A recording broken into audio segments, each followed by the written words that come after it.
my god, he's going to go around the inside. He's going to send it. He's taking the lead of the Canadian Grand Prix on the last lap. Matt Turner takes the win in a remarkable race.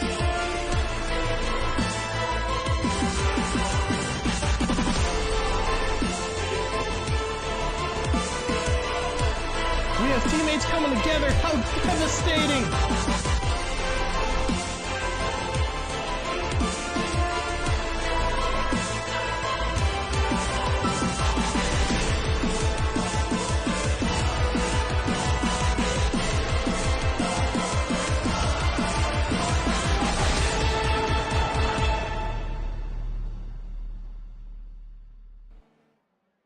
And welcome in everybody to the iFormula League, and here we are for the finale of the Formula 3 season, and it is looking to be one heck of a race that we've got scheduled for you around the Silverstone circuit. The British Grand Prix, one that I'm sure is famous for a lot of people. A lot of people like the circuit. A lot of people also tend to think that this circuit is one that is sort of the birthplace of motorsport, and you know, I mean, I would agree with most people.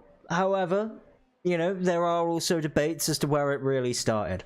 But let's not talk about the past, let's talk about what's going on here in the present, in this league. So we're in for the Formula 3 series today, and the Formula 3 series is pretty much wrapped up, I believe, with the exception of second place, I believe, still has a battle currently. So top two, I believe, are still fighting for positions, though I will admit I don't have the points on me, so I can't 100% confirm.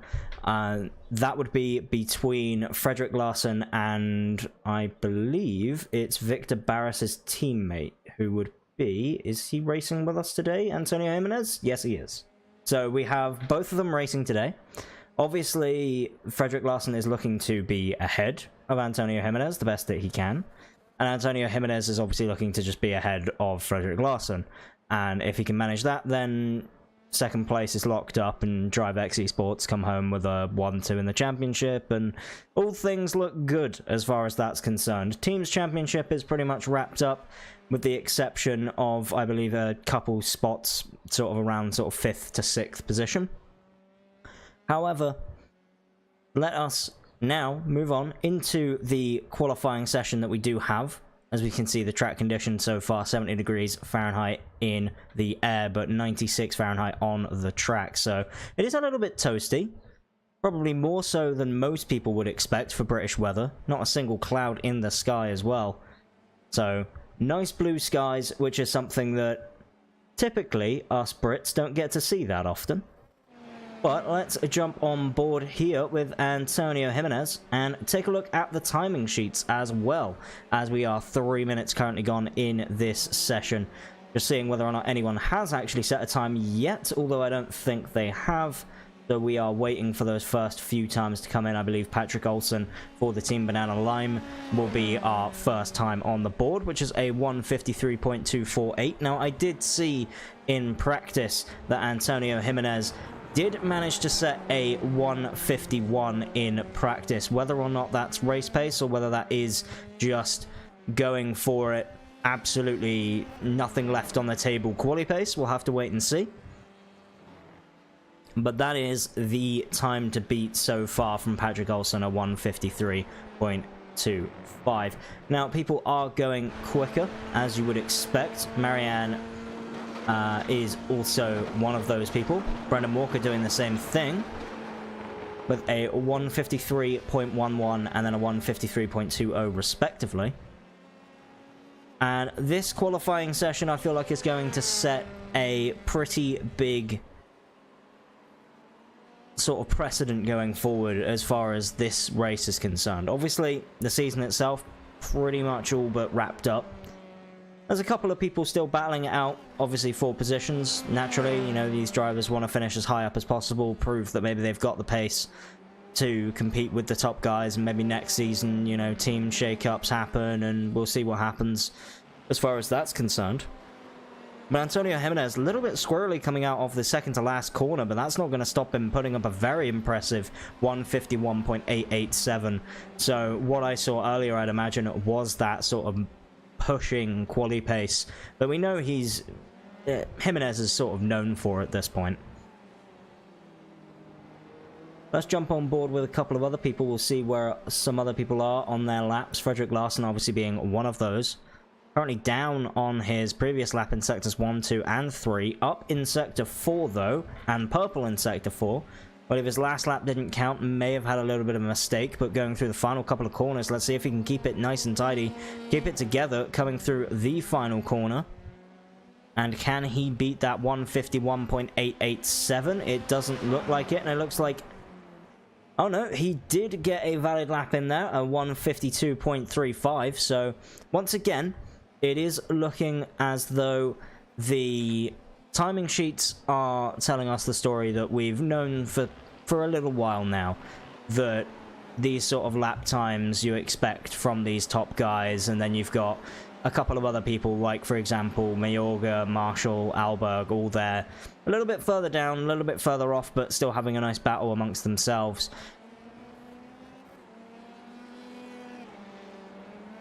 Of course, Antonio Jimenez being one of the faster drivers here in the IFL, and to be honest, I expect him to continue on pushing that pace as we look to shake things up a little bit for next season. Qualifying obviously quite an important thing here, especially if you can get a clean run into turn 1. Getting a clean run into turn 1, making sure that you're nice and clean through the loop here is very, very important indeed. Patrick Olsen currently up on their times. Frankie also up on their time. Although I believe Frankie hasn't set a lap yet, so this will be their first valid lap.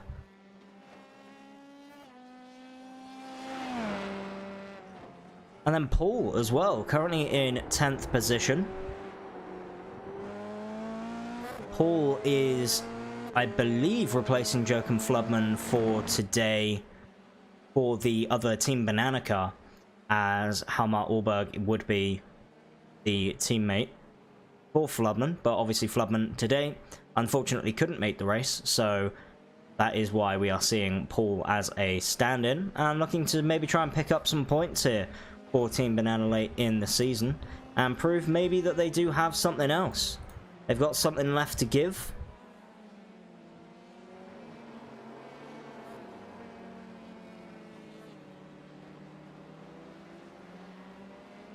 And let's take a look at how many laps we will have here for the race today. 26 laps, so around about, if you're counting time, it's probably going to be around about a 50-minute race for these F3 drivers. So 25 minutes worth of quali, then jump into a 50-minute worth of racing. So we're looking at about a 1.5 hour session here today for us here in the IFL. And again, if you like what you see, specifically from the camera side of it, then massive shout out to Track Cams for Gourmet for helping us get all these lovely shots of the cars, making things look extra crispy. Always nice to see. Antonio Jimenez does go faster on his next lap, now into the 153.823 instead of the 888 that he had previously. So again, not much faster, but it's enough to at least improve. Maybe not to the point where it's untouchable yet, but you're gonna have to see Frederick Larsen really start to step up, you'd imagine. I mean, Frederick Larsen is improving, so thankfully we may see a battle on our hands, at least as far as the quali battle is concerned. Almar also improving, Marianne also improving, so lots of people currently up on their times, as the timing sheets are currently all sorts of mixes of greens and reds and purples, as people just keep improving or dropping down in the timing screens. So we're just going to pay close attention to that, as Frankie does set their first valid lap, and puts themselves in 6th, so great result for Frankie. Frankie, normally one of the ones who you would see a little bit further down. And with a lot of the top guys out, obviously Victor Barris not here. I believe the Lumos team also not here. A lot of the CUDA drivers also not here. Then potentially there's some points on offer for some of these, not necessarily lower teams, but drivers who typically aren't sort of in that upper tier of the Formula 3 car, and you start looking for those midfield guys to maybe start pushing for that third place.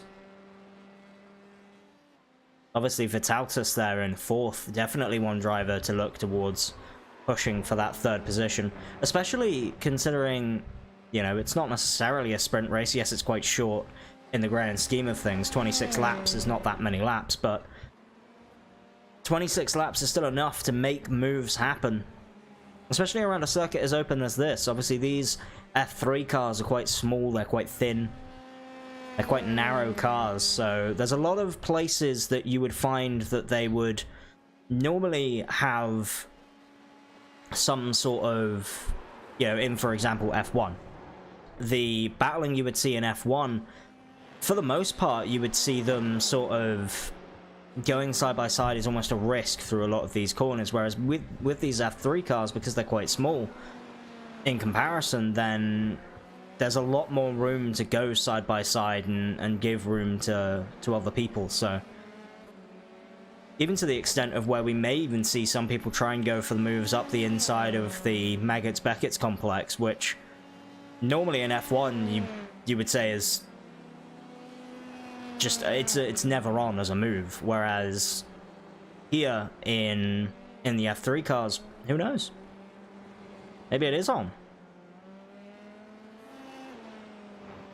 May even see it in some GT3 style cars, which are a lot bigger than these, but maybe not as big as F1. And obviously don't have as much aero to worry about either in the big beefy cars, so going side by side is a little bit easier when all you have to worry about is mechanical grip, which is why the F3 is a really nice compromise.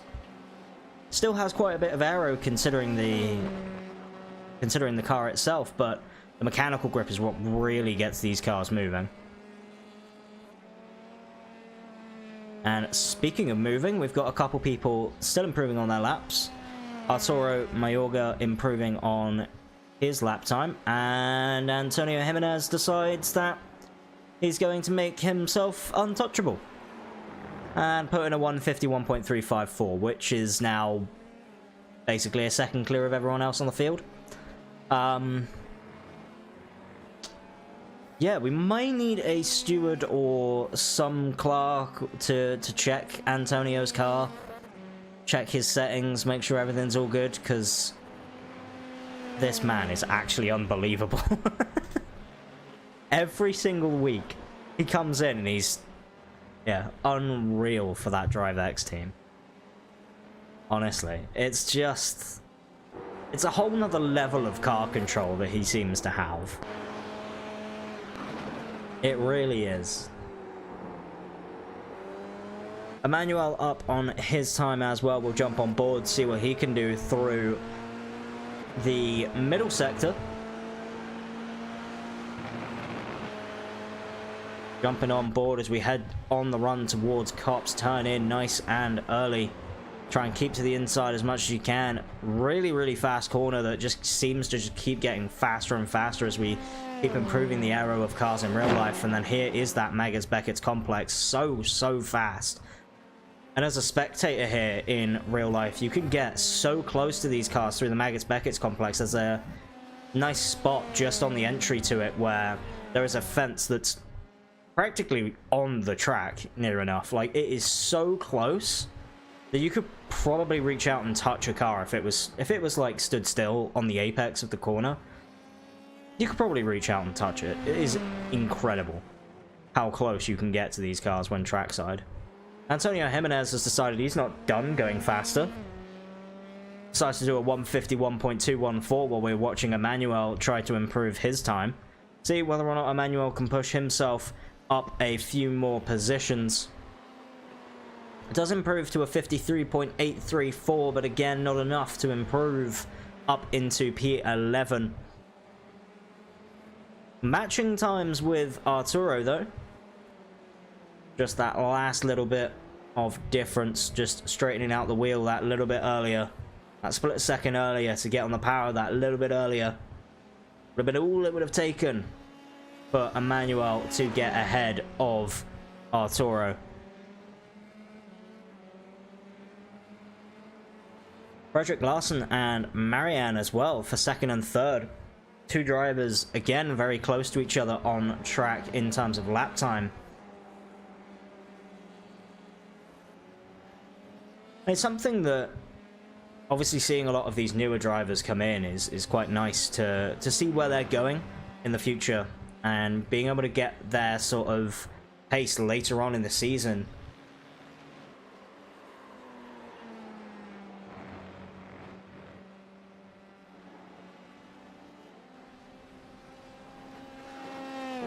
You know,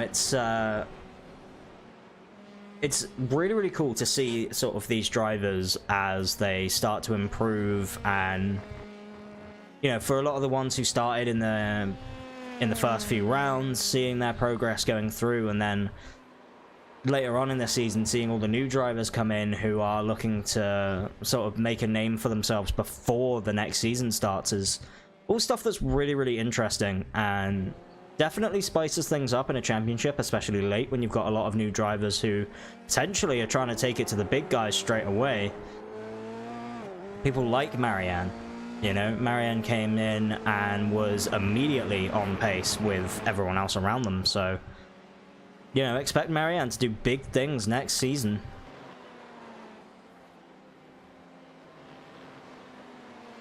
It's like the infield of the Daytona road course during the Rolex 24. Exactly. You know, there's a lot of really cool points for spectators here around this track, and you know, thankfully, at least as far as Silverstone's concerned, it's all year round. You know, grandstands open for the most part all year round. Maybe not all of them. They normally save some of the bigger ones for all of the bigger events.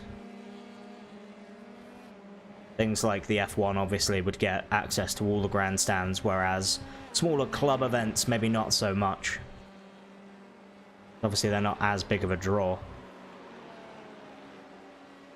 Manuel's still improving on their time, so it's always good to see that these drivers are still trying to push it this late into the session. Obviously, as the track continues to improve grip-wise, then we will see these times get quicker and quicker. But only up to a point, I've noticed. It sort of seems like in the death, there's no sort of last-minute changes, really. It seems like the track doesn't improve that much. Unlike you maybe see from, like, real life, for example. You know, you look at F1 in real life, and all the teams are trying to get out for that last little bit. But then they also have to worry about actual massive changes in the road surface, and as wind can, like, pick up pieces of debris or dirt and things like that and throw it onto the track, whereas not as much of a problem for us in the sim world. Not yet, anyway. I imagine the way that simulators are going, that'll be a thing that we'll all have to worry about as well going on in the future.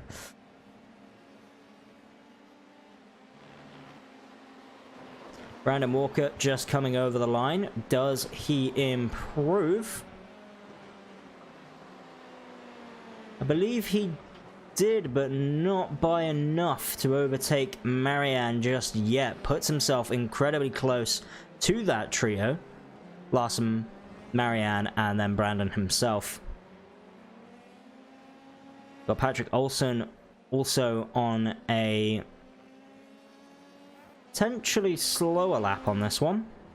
Cole Day, same thing. Hall is also down a little bit as well. So no one massively improving just yet.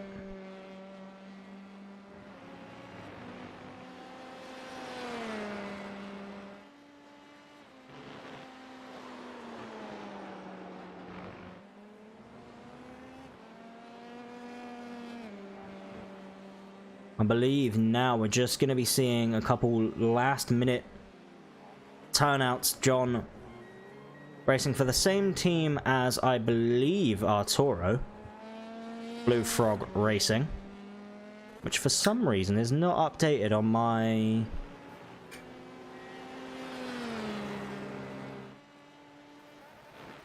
overlay.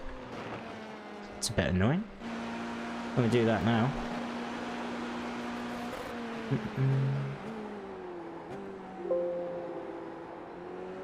Looking at John.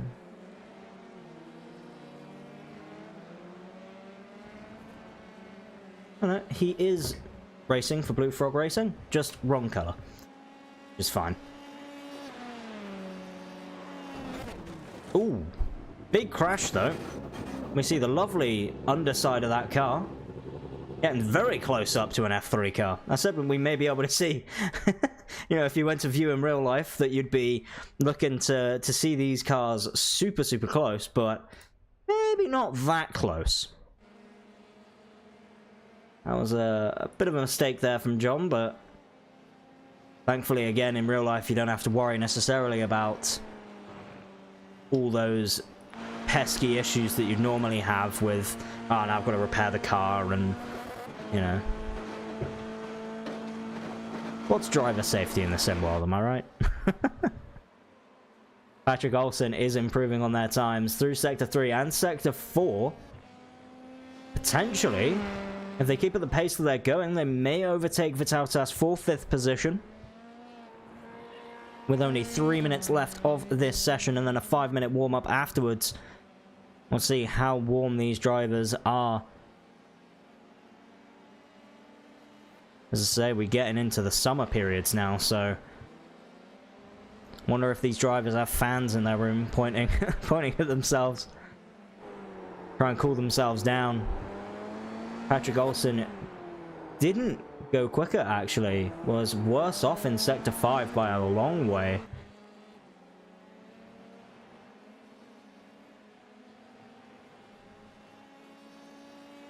As Marianne has overtaken Frederick Larson. I think I missed that while I was talking about what John was doing, unfortunately.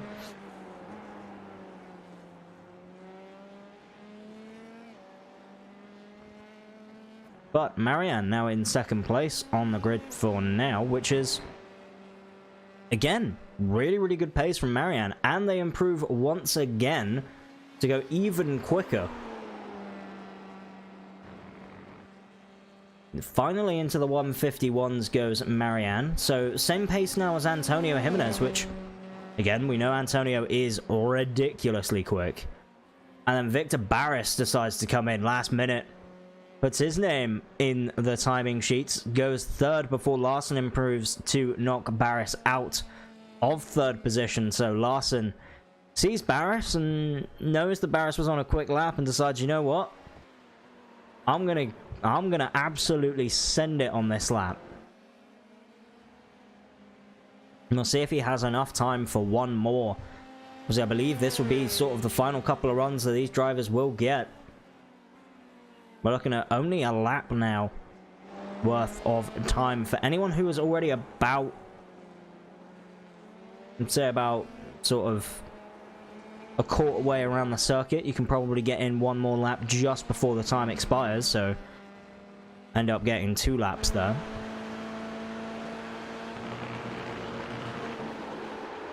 But we shall see with the clock counting down now.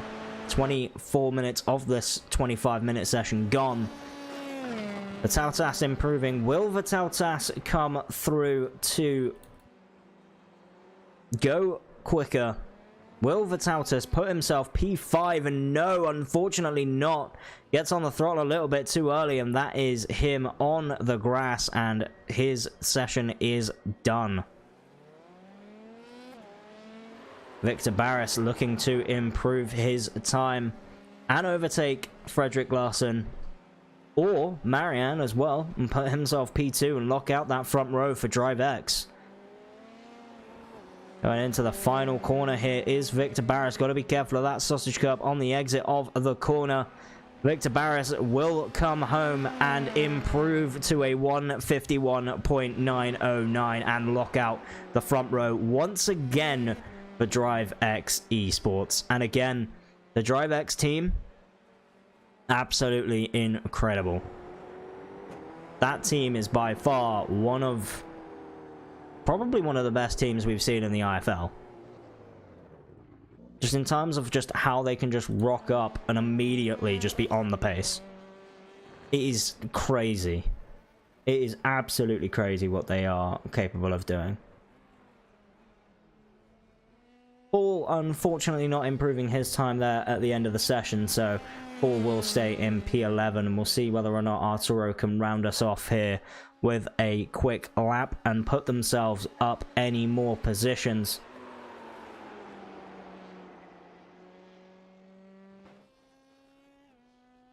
Arturo coming through into the final club section here at the Silverstone Grand Prix circuit. Now coming through Vale. And crosses the line. Do they improve? They do, but not enough to gain a position. Again, unfortunately for Arturo, so they will start P12. But I think, regardless, to be only 2.5 seconds off Antonio Jimenez, that's pretty impressive.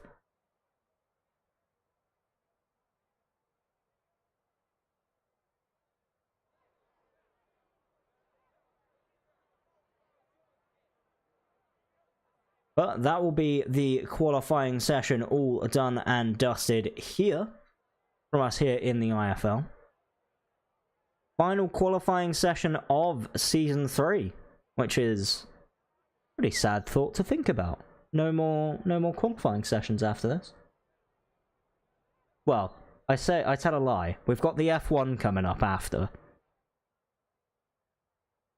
But aside from that, that's it. F3. Qualifying season is over. We've got a warm up and a race, and then that's it. F3 is all done, all wrapped up until next season.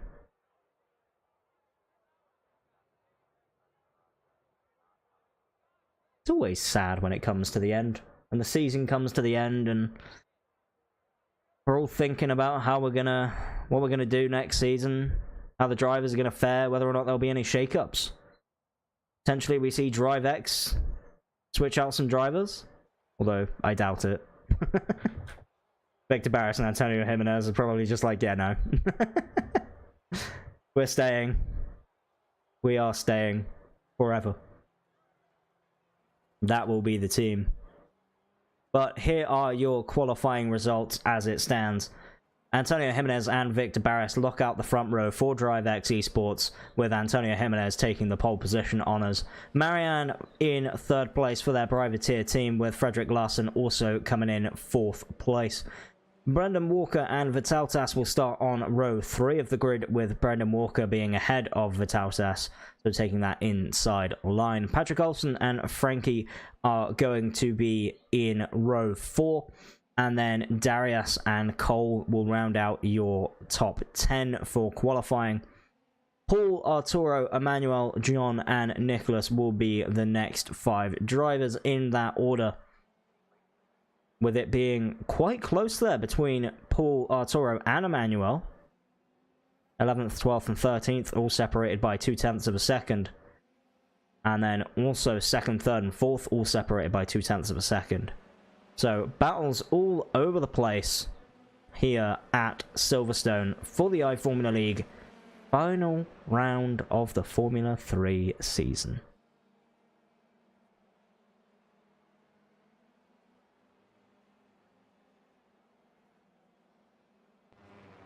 And as always, if you are enjoying what you're seeing, you are liking the content that we produce here in the iFormula League, make sure you do follow along. We've got the Discord links down below. We have the iFormula League website there as well on the screens for you all. iFormulaLeague.com. Get yourself involved, get yourself following along, and make sure that you join us for next season, where we hope to provide even better content than we are right now. We're looking to become one of the better Formula Leagues in iRacing, if not the best. And of course, we can't do that without our sponsors as well. Our sponsors obviously providing a lot of good content for us here And, you know, prizes as well. Prizes for people who are finishing top 3 within the season. Teams championship prizes. Prize for the winner of each league. We've got it all here in the IFL. Again, we can't do it without our sponsors, so a massive shout out to every single one of you. And let me run through them. Butt Kicker obviously being one of the main sponsors here, providing us 4 prizes for each league, which is absolutely amazing. Again, can't do it without them, so massive shout out to Butt Kicker. And check out their products as well. They have a website. Just type in Butt Kicker into Google and I'm sure you would find it. Absolutely amazing content that they provide. VPG Sim as well, doing amazing sim wheels. Custom made as well. Very, very nice. Very, very nice. TD Designs, helping us with a lot of the graphics, a lot of the car liveries that you see as well. Major's Garage, if you need any iRacing setups, Major's Garage will help you out massively. If you're like me, someone who might know a bit about cars but not necessarily enough to make your own setups within Sim, then Major's Garage definitely will help you out. Also, ran the 24 Hours of Le Mans in iRacing, so that was really cool. Massive shout out to Major's Garage. Doing a lot of work for the endurance stuff as well as us Formula folks. Sim racing mods, again, anything sim racing wise that you need, hardware wise, they've got you covered. And Siemens as well, who are quite a big sponsor of the league, helping us provide track pieces and trophies made for the winners of each league, who we do officially know. I believe every series is now wrapped up, at least as far as the winners are concerned. Second and third places, I believe, are still on offer for some of these leagues.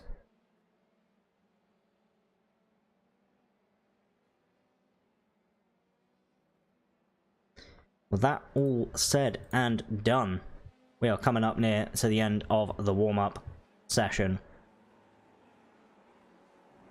It is now just a few more seconds to go before we can get lights out and green here in Silverstone, as we can go for 26 rather calm laps around a British farmland. Which is absolutely not what's going to happen. It's going to be 26 mental laps, we all know that. It's going to be 26 laps of everyone just absolutely sending it as much as they can, because final race. These drivers want to put on a show, and by God do they do it almost every single time. But here we are then on the grid for the Silverstone Grand Prix, the British Grand Prix, the final round of the Formula 3 season.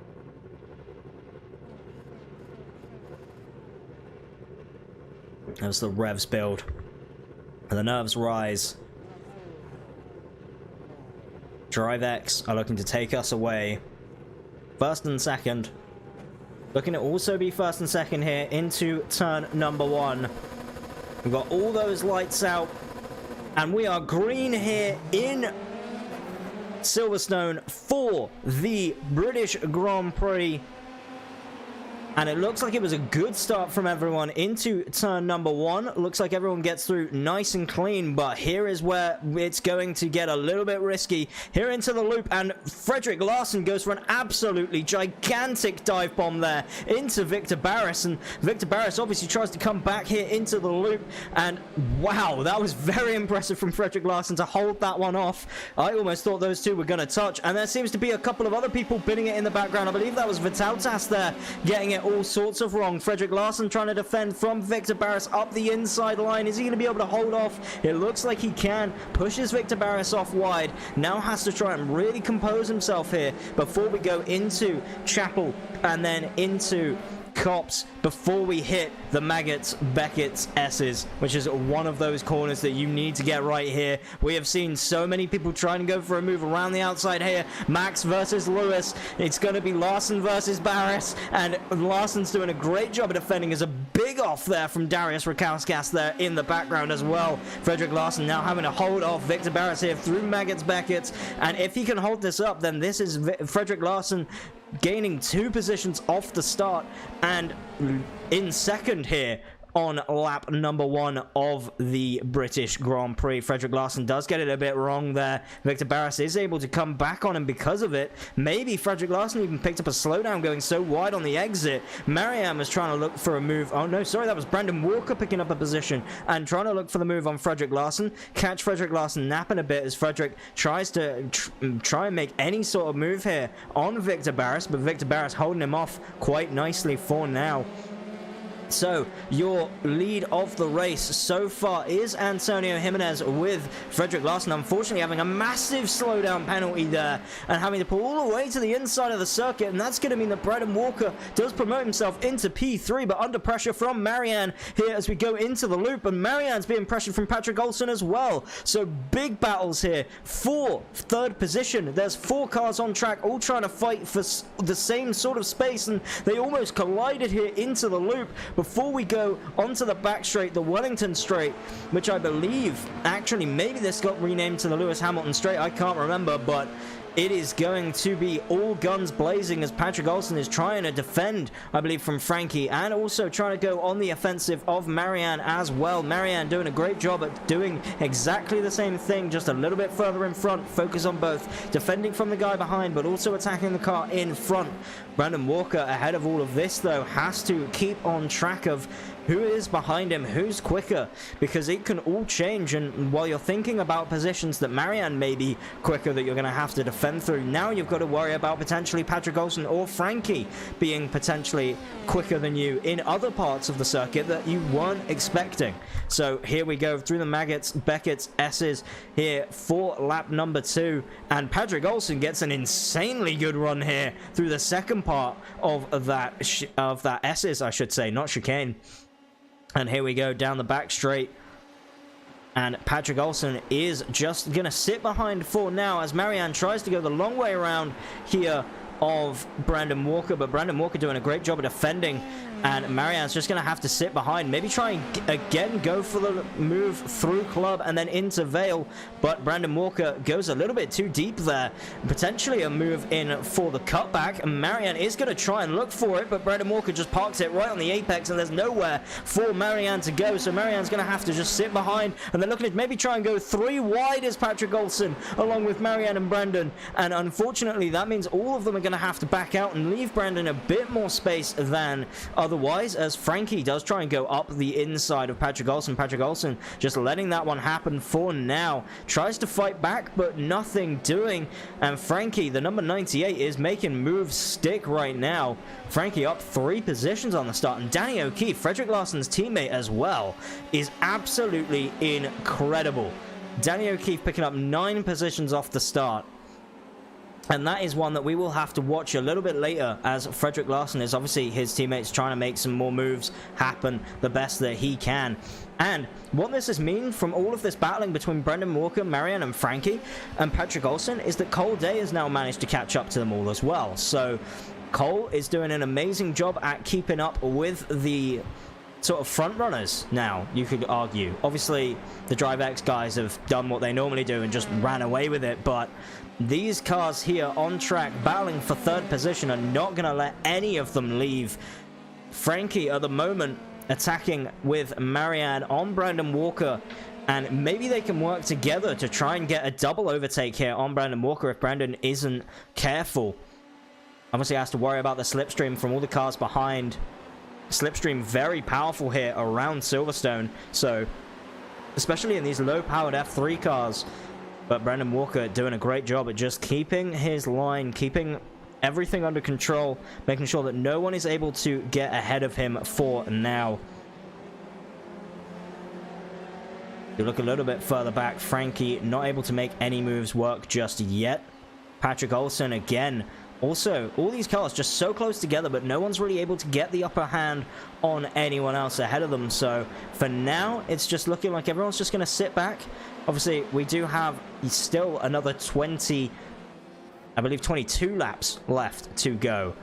this is what I was predicting. It was just going to be absolute chaos from start to finish. These drivers are not going to let each other go, as Patrick Olsen seems to have a little bit of a mistake, which is probably going to allow Cole to maybe start attacking him. So we'll keep on board with Cole, see if he can make any moves here up the inside. But it looks like he's just a little bit too far back. Someone who isn't too far back, though, is Marianne on Brandon Walker. And Brandon Walker's trying his best to defend. And with this slipstream, Marianne's doing a great job at just keeping up. Maybe attacking into corners where Marianne knows they're quicker. And then Frankie's just able to sit behind and just be like, okay, well, if you two are just going to keep fighting, then I'm just going to bide my time. And then if I can find an opportunity to get past, I'll do it. And if that ends up being a double overtake, then even better for me. And here we go into the Maggots Beckett's S's for the 4th time here around this British Grand Prix circuit. Absolutely amazing sequence of corners. So fast. You've got to be so committed in these cars, as Marianne proves that. And is coming out a little bit ahead, actually, of Brandon Walker, and a little bit further ahead of Frankie. So Frankie is dropping back now in that slipstream, and Marianne's going to try to look towards the inside. Brandon Walker not necessarily aware of it, and they touch, and that means Brandon Walker is spinning around, and Frankie is there to pick up the pieces, but so is Patrick Olsen. And I believe there was a bit of a bigger contact there in the background between Brandon Walker and someone else, as Frederick Larsen has now got through by his teammate, and then Frederick Larsen is now able to pick up even more positions. So unfortunately, that contact between Marianne and Brandon is now promoting Patrick Olsen up into P3, and then Frankie also battling side by side into turn number 1, and they touch as well. That was a contact there on the front wing of Patrick Olsen. Thankfully, nothing more going on, so Patrick now just has to defend from a hard charging Marianne, trying to pick up from that mistake from earlier as we go into the loop. Patrick is going to have to defend that inside line, force Marianne the long way around the outside, and Marianne's unfortunately not going to be able to make anything work, but they're still going to have to go side by side, still going to have to follow each other the best they can, as Patrick Olsen dives very aggressively across the front. Marianne now has the inside line, which will turn to the outside line for the next corner, dives it in a little bit too deep maybe, as Patrick Olsen is going to try and look for the undercut, and if he's not careful, Frederick Larsen and Cole Day are all going to be trying to go up the inside. So all these cars separated by a blanket's length right now. Frederick Larsen is going to have to try and make something work here, and if these two, Marianne and Patrick, need to be careful, as any of them could cause some sort of collision, as Cole does a very nice 4-wheel drift there through the corner. Not necessarily how you go fast, and it's going to allow Emmanuel now to jump through as well. So we've got a battle between P4, 5, 6, 7, 8, and 9, all in the same space of track, and all of them not giving way to anyone. What it means is that Frankie has been able to run away, and Frederick Larsen is able to get back into a position where you would normally expect them to be. But these boys need to chill out, otherwise my voice ain't going to make it to the end of this session. Marianne doing an amazing job at defending, but Frederick Larsen is going on the attack, is going to make it look as though he was going to go for the move. Obviously maybe a little bit too far back. I imagine Marianne wasn't too scared of it. Does take their natural line through Vale, and even still, Frederick Larsen is still so very close here on the start-finish straight. Does have to be careful of Patrick Olsen obviously behind him, and then Danny O'Keefe as well. Patrick Olsen is going to try and look for some sort of defensive move to maybe just shake off Danny a little bit. Danny obviously a great driver, we know that. He's very consistent as well, so if Danny can keep up with Patrick, can keep up with his teammate as well, then potentially he gets dragged up into a way higher position. Danny O'Keefe already picking up 10 positions after starting in P17. So Danny, everything right now is going right for you, my friend. If you want to try and make some more moves, unfortunately now they're not going to be gimmies. You got to make that move work, and you have to overtake Patrick Olsen ahead of you. But one person who is going to try and go for the move, this is going to be Marianne and Frederick. Max versus Lewis. We know, we've seen so many people try and go for the move around the outside. outside here, and Frederick Larsen tries to do it. He tries to get around the outside, does make it stick, but here into Maggots, into Beckett. Are they still going to go side by side? Unfortunately for Marianne had to back out, and that means that Frederick is promoted now into P4, and Patrick Olsen caught off guard a little bit by how slow Marianne was going, and what that means is now Danny O'Keefe is going to try and go for the move, potentially with Slipstream. Unfortunately, he doesn't have it, so that means that Patrick Olsen is going to be able to defend around the outside here after the Wellington straight. Is he going to be able to hold the position? It looks like he is, and now Patrick Olsen is just going to have to sit behind Cold Day, unfortunately having a little bit of spin there in the background. And Emmanuel needs to try and catch up a little bit to these guys in front. Doesn't want to risk losing the slipstream, doesn't want to risk losing out on positions, and that is exactly what Danny O'Keefe is also worried about. Danny O'Keefe is not getting any slipstream advantage from Marianne, so unfortunately all of his defensive driving is going to have to come just from himself. He's not going to get the benefit of extra straight line speed to help defend from Patrick Olsen behind him, so all of this is going to be driver on driver skill right now. Same with Marianne and Frederick, but again, Frederick doing a great job at once he's overtaken Marianne, just getting his foot down and going. I've got to admit, man, my voice is already going. These drivers, this is lap 7 of 26, and these drivers are already going absolutely crazy. I don't think I've seen so much action in 7 laps ever. It is absolutely mental right now. Thankfully, this battle is dying down, but just as I say that, Brandon Walker's trying to look for maybe some moves on Arturo, so we'll have to wait and see if Arturo can keep a very hard charging Brandon Walker behind him. We know Brandon Walker should be up here near the top, but unfortunately a little bit of an incident meant that he's a little bit further down than he would like to. Going through Maggots Beckett's complex now, is he going to be able to overtake Arturo at all? It looks as though Arturo is doing a great job of just placing his car just exactly where it needs to be. Arturo is not going to just be pushing at all. He's just going to be sitting there placing his car on the apexes and going, mate, if you want to go around me, you got to try and make that move work. But until then, I'm just going to place the car on the apexes, and until you're within range, I'm not going to bother moving off the racing line. And again, Arturo having to defend here. Brandon Walker looking to the outside line, does get the run on him. It's now going to be for the inside line here for Club. Again, goes very deep. Will turn to the outside line for Vale, obviously, but does manage to get the move done way in advance. And Darius there, unfortunately, having a bit of a spin in the background. But if Brandon isn't careful, he's going to have to defend into turn number 1 here as well. Flat out here through turn number 1 in these F3 cars. So no room for error, and Arturo does wisely back out of that one before anything can be done. A little bit further down the field, we've got John Rowland battling with Nicholas Marshall, who is also within range of Darius as well, I believe. So this again is going to be another 4-car fight, potentially, if Cold Day doesn't pick up the pace a little bit.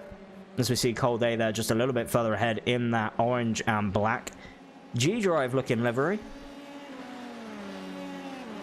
John Rowland and Nicholas Marshall looking to try and fight each other here on track. Nicholas looking to try and make sure that they can get any sort of move made that will put them a little bit further ahead than where they are right now. I'd imagine Nicholas being in 14th is not necessarily where they want to be. This is your closest battle on track. John Rowland battling with Nicholas Marshall. Again, what battles we have seen so far. Marianne and Marianne and Danny, I believe, are also quite close battling on track right now. Or potentially it's Marianne and Frederick even. Always have a hard time reading the gaps here. Trying to make sure that I can keep up to date with what is happening for everyone. So I believe now Nicholas is starting to get their foot down a little bit. Is starting to run away as Victor Barris. Speaking of running away, just sets the fastest lap of the race. Picks up an extra bonus point. Not that he needs it. He's already way ahead in the championship, so we can now watch this battle between Danny O'Keefe and Marianne. Danny trying to look for moves on Marianne to try and pick up that 5th position and make it an Orion Racing 4-5. which I believe would also secure them second in the Teams Championship for F3. So, still all to play for. Danny O'Keefe seems not to be that fast through the first sector, but through the second he will start to claw it back a bit, and then in the third he gets within closing distance, and then all of a sudden it is all gone in the first again. So Danny just needs to try and make some sort of move here, as there seems to be some sort of battle going on here between Darius and Cold Day. Darius trying his best to overtake. I believe that's off of a crash off of both Darius and Nicholas Marshall, both having an incident and losing positions to the driver that they were previously ahead of. So Cold Day gaining a position and then John gaining a position respectively. But here we are on board with Darius. Is going to try and overtake Cold Day for that 12th position again.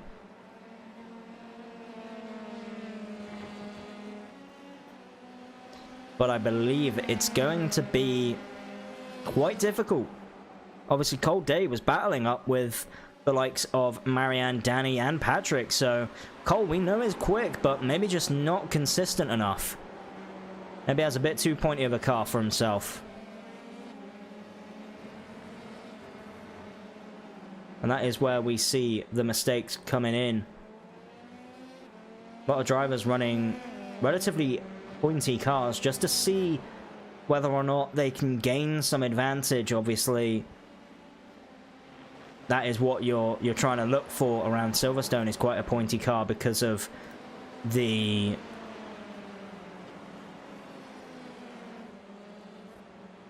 because of how tight this circuit is and how many corners there are. Having a very pointy car with the change of direction through things like Maggots, Beckett's, through the club, chicane, Vale, all corners that you really want to try and make sure that you are gaining and not losing time in. But then, if you have too much of a pointy car, you could potentially lose the car through things like Chapel, Cops.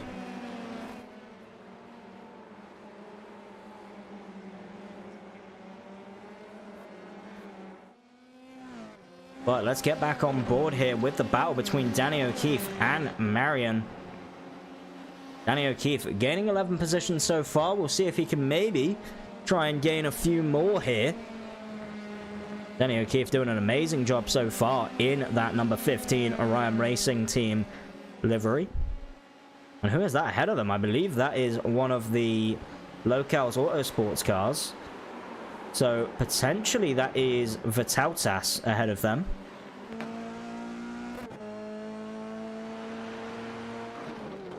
Who is a lapped car and should probably be thinking of getting out of the way a little bit, just to let these guys go on, because otherwise he's going to affect this battle quite heavily.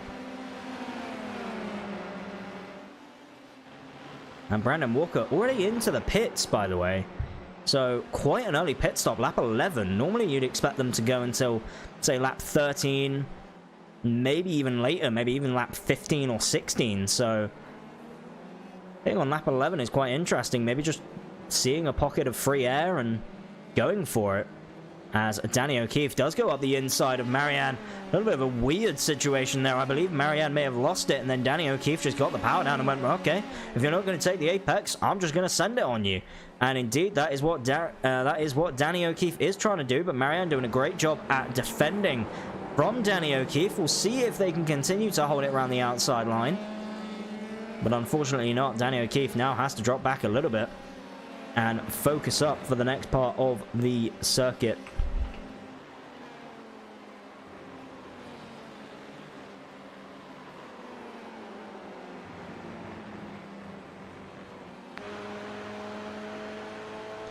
We head now towards the infamous Maggots Beckett's chicane. Danny O'Keefe trying to take as much out of the car as he can, much out of the corner as he can, as we go through Chapel here before going now down onto the hangar straight.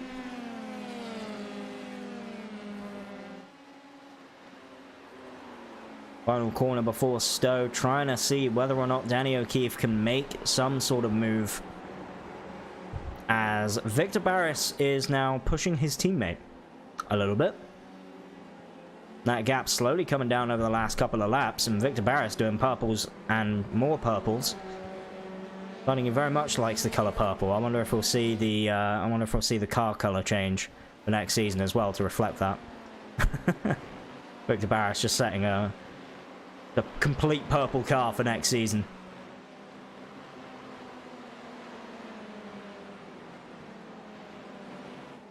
But here we are going through Village before the loop, and again, Danny just not quite close enough.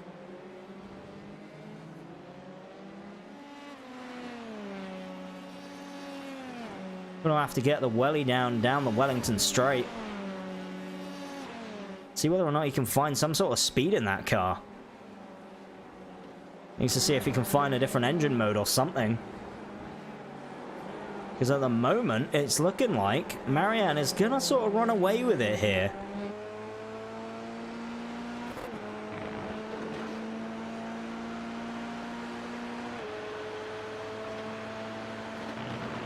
I will say, if Marianne can run away with it, then great result for them, P5, but we'll have to wait and see what the strategy looks like for these Orion Racing teammates. Obviously, Frederick Larson, you'd imagine, gets the preferential treatment here, being further ahead.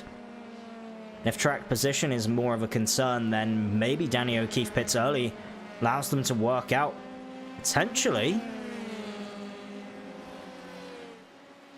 where Frederick might come out, as I believe Cole Day is now back into the pit lane after crashing out of the race. So unfortunately for them, they are now out, as Danny O'Keefe is now trying to go the long way around the outside of Club. Nothing doing there. Just trying to look maybe through Vale as well, but again, you sort of need to already be alongside them before the turning point of Vale, which is very difficult to do.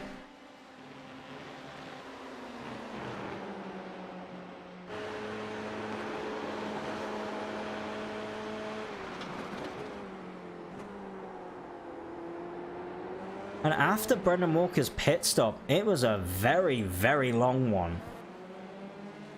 1 minute 23 pit lane timer.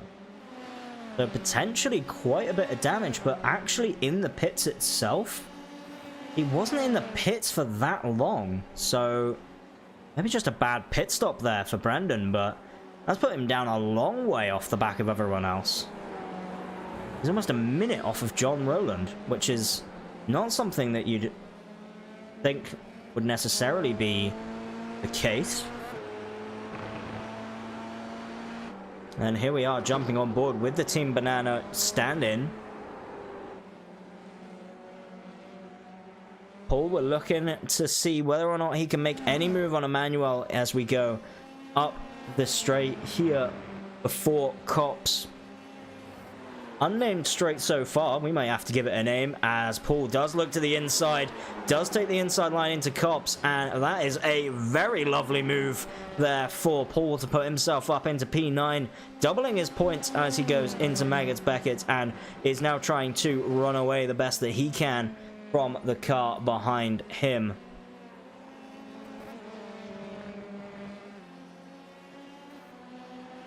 So once again, an amazing job from these reserve drivers. Normally, we look at these reserve drivers and go, well, we don't know really what to expect. So we'll come in a little bit unbiased and see what can happen. But there he is, Paul. Now up into P9, is going to gain another position after Arturo has come in for their pit stop. I'd imagine Arturo is going to be taking a scheduled pit stop here, so we'll see how much time Arturo will lose off of that pit.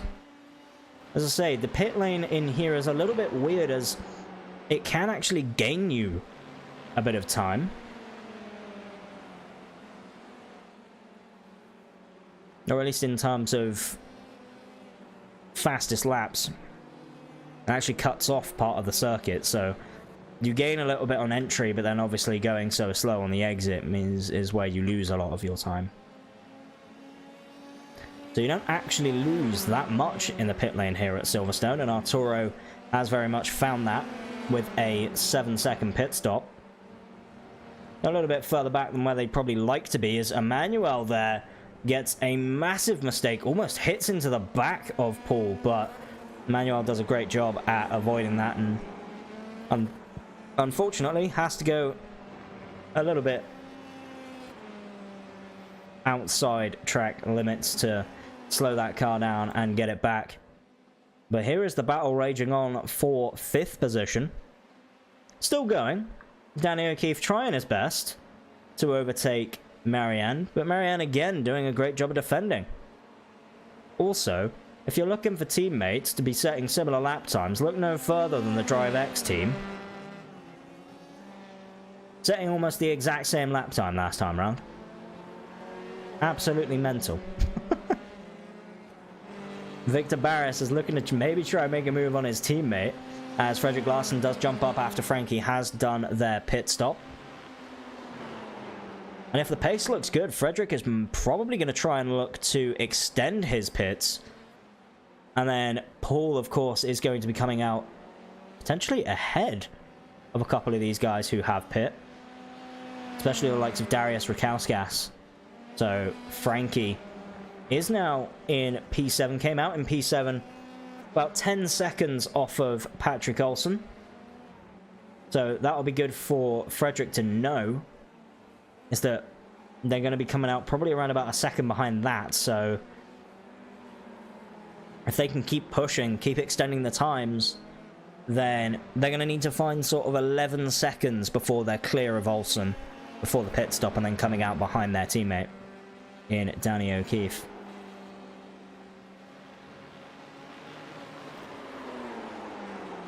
But pit stop window is open to finish the race. I'd imagine that is what we will be seeing going forward here, is that a lot of people will be sort of finishing up their first stints. And then we'll see everything break out again as the pit stop seems to shake things up. And in the middle of these F3 races, normally it sort of dies down a bit and then all kicks off right back at the end again. And I've got no voice when we come to the end. And everyone had a great time. But Danny O'Keefe is trying to look for a move on Marianne, maybe into the pit lane here, as both of them decide not to pit this lap, maybe going to pit next lap. I believe Danny O'Keefe was thinking just has to try and make this move. Unfortunately, it's just not quite quick enough yet to really make anything work. Speaking of making things work, Victor Barris now very close to his teammate.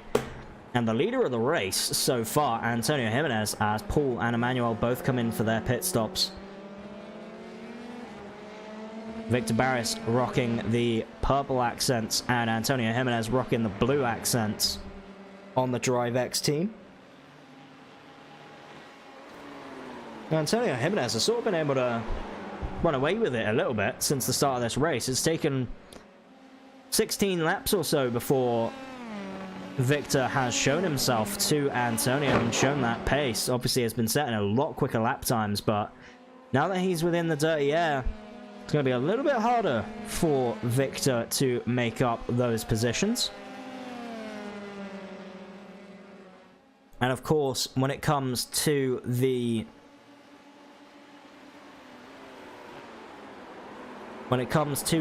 pit stops, you'd imagine Antonio Jimenez gets a bit of a free pass, gets the preferential treatment as Victor Barris does go into the pit lane.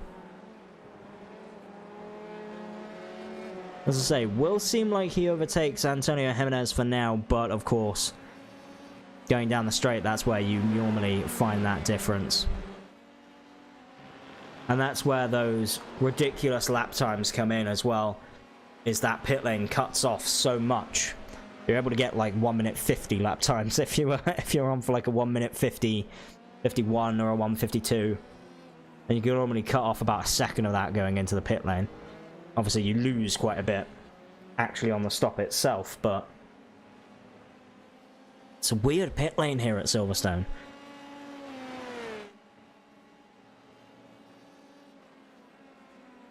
It's still faster lap times for Danny O'Keefe and Marion.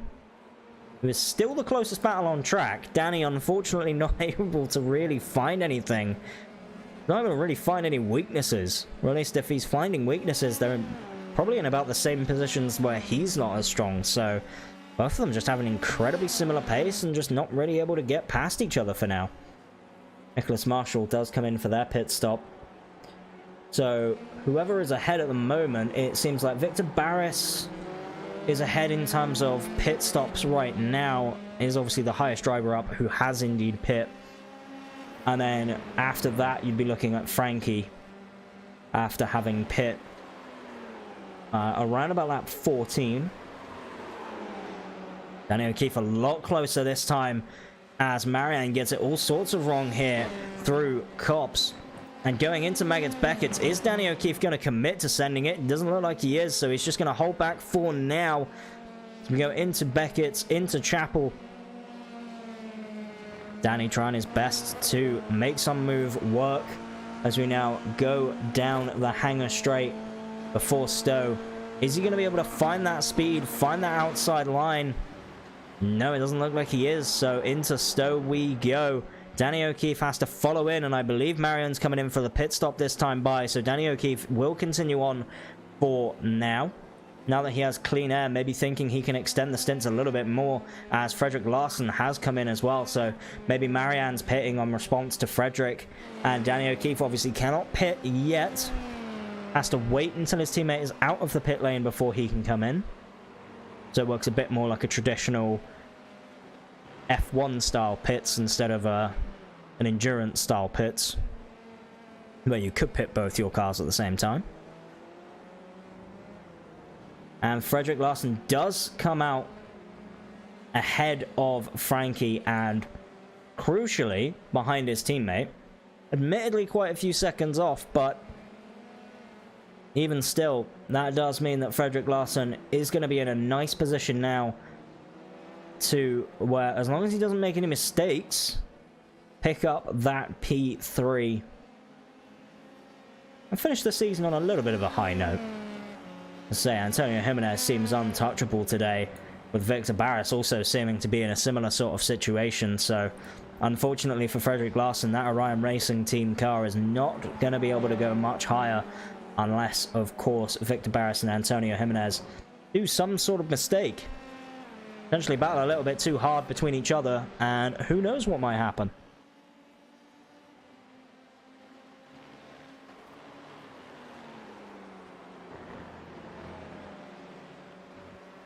Antonio Jimenez does now come in for his final pit stop.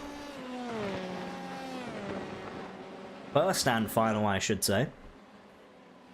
As Danny O'Keefe is looking to try and extend that lap as well, just a little bit further. Seeing whether or not he can hit just at the last minutes to maybe help his teammate out, or at least be ahead of maybe Marianne, who jumped them in the pit lane. Who knows? We'll have to wait and see. But Frankie, after doing some incredible lap times the past few laps, Frederick, unfortunately not able to really keep up the same sort of pace. And as such, it's going to mean that he has to worry about Frankie behind him.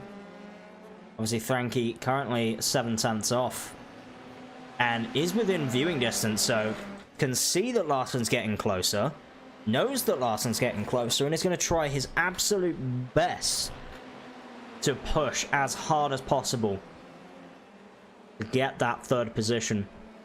I believe maybe the first podium in the IFL for Frankie, that would make it.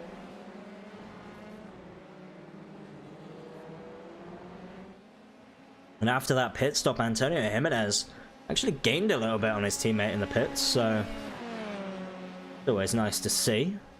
The overcut does indeed work.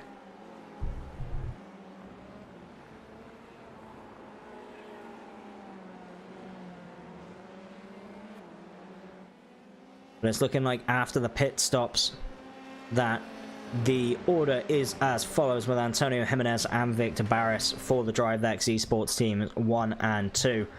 Then Frederick Larson followed by Frankie for P3 and P4. Danny O'Keefe, Frederick Larson's teammate there, in P5, with Marianne in P6, having dropped 3 positions from the start of this race, whereas Danny has gained 12. So Danny doing an amazing job for that Orion racing car. Patrick Olsen there in P7 with Arturo Mayorga currently in 8th. Darius Rakauskas in P9 with Emmanuel Jabino in 10th, rounding out the points. Paul for the Team Banana Racing is in 11th with Nicholas Marshall there in P12. John Rowland in P13 and Brandon Walker P14 after. We'd imagine some sort of damage, but we can't necessarily confirm it just yet. I'll have to take a look back on the replays after this race and see exactly what happened. But 6 more tours of the island to go.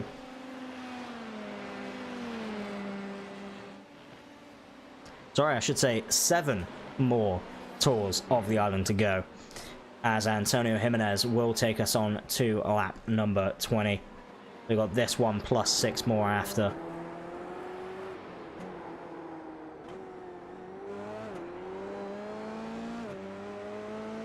And it's looking like Frederick Larson has actually picked up the pace a bit since the pit stop and is now starting to run away. Obviously that's his goal, sort of just maintain that 3rd position, and that'll be all she wrote. And then Victor Barris obviously probably just going to sit behind his teammate. He's probably not going to overtake him. Just going to give him a bit of a competitive nudge. But hey mate, let's go for fastest lap of the race. Let's have a little race within ourselves. See if we can help each other out with a little bit of a tow maybe.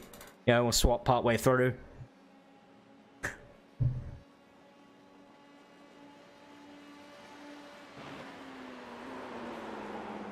Either that, or they're just going to battle it out, flat out, until the end of the race.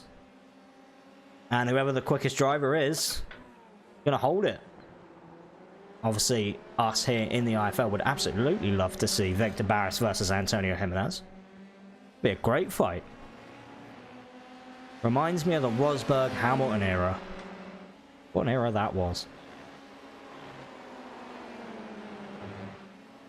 Inner team battles are arguably some of the most interesting battles.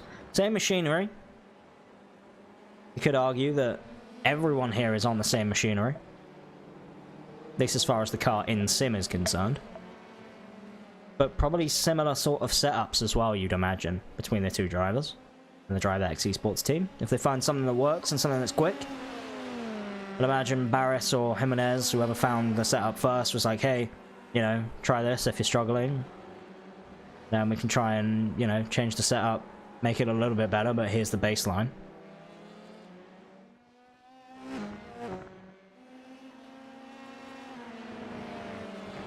Let's see what Victor Barris can do. It looks like Victor is actually kind of quicker through sort of the second part of this lap.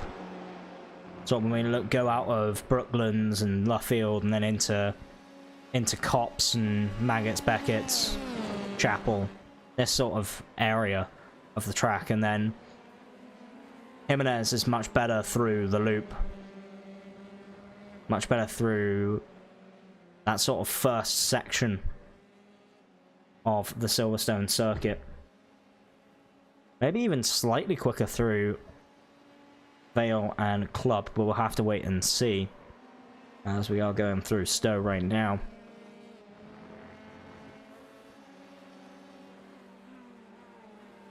And yeah, just under braking, it seems like... It really does seem like Jimenez is really able to just push for everything he's got into the Vale chicane. And you notice the gap extended quite a bit, but then on exit, Victor Barris is just able to really put the power down on the exit of Club. Push as much as he can. Then he seems to lose it here through the loop, so Village and the loop, clearly not Barris's strong suit. Definitely seems to be better than... sorry, seems to be better for his teammate in Jimenez.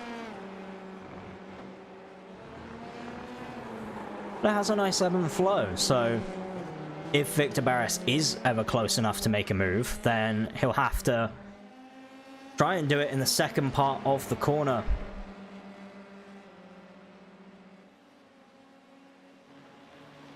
as opposed to the first part of the lap.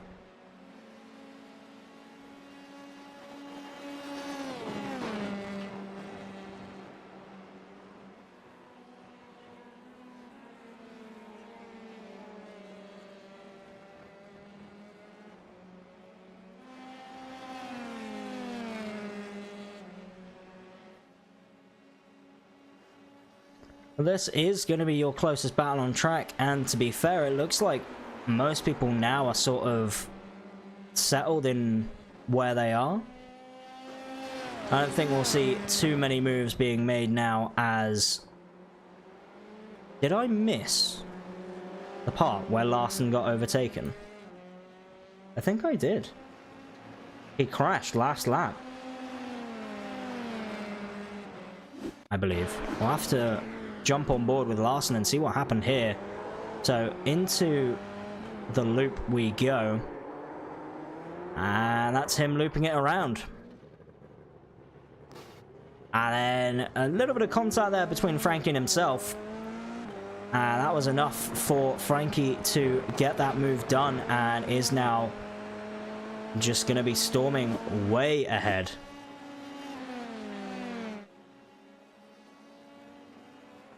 And that does mean that now Frederick Larson has only a few more laps to try and get a move on to overtake Frankie, but maybe with the damage, it's not going to be as easy as he would want it to be.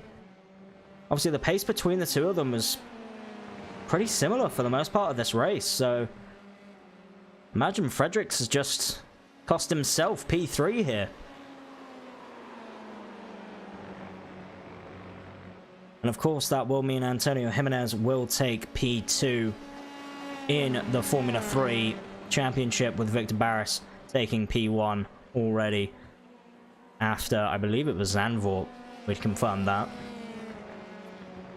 The last race out. DriveX having locked up the Teams Championship for a little bit before then. And again, proving that DriveX are, as we say, one of the best teams in the Formula 3 division right now. No one's really able to touch them. Ever. These guys are just insane. Insanely quick. Antonio Jimenez still setting fastest laps of the race. Did so last lap out with a 151.68, which is almost similar to what his quali pace was. So, absolutely insane pace from these drivers.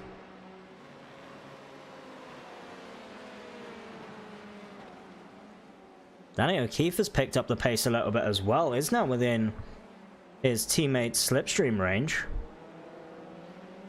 And pushing a little bit harder as well, so we're slowly seeing that gap come down between Frederick, Danny, and Frankie.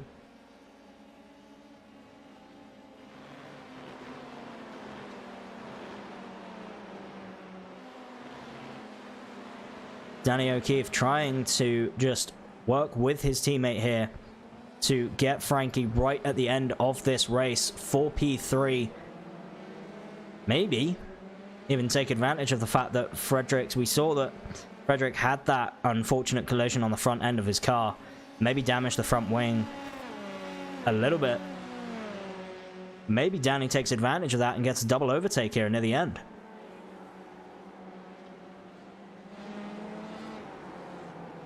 Paul unfortunately entering in the pit lane for a second time. I'm not sure.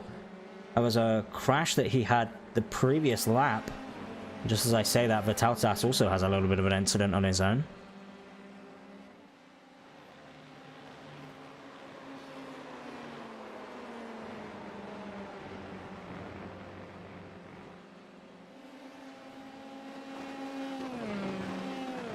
It's looking like Frankie may be able to hold off the Orion Racing cars here for the last couple of laps.